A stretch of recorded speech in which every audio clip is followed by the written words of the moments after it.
In this video, I'm going to show you how to upload and use a reference image in Midjourney.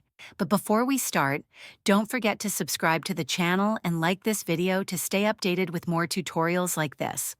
As a reference image, you can either upload your own or use the amazing images already available on Midjourney. Just take a look.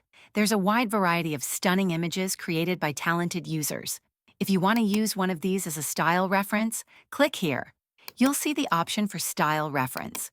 Simply select it, type in your prompt, and watch as Midjourney beautifully applies the style of the reference image to your idea. Now, let's try uploading our own image as a style reference. Click on this little pin icon labeled Style Reference. Upload your image and write your prompt. And there you have it. Midjourney applies the style of your uploaded image to the generated artwork.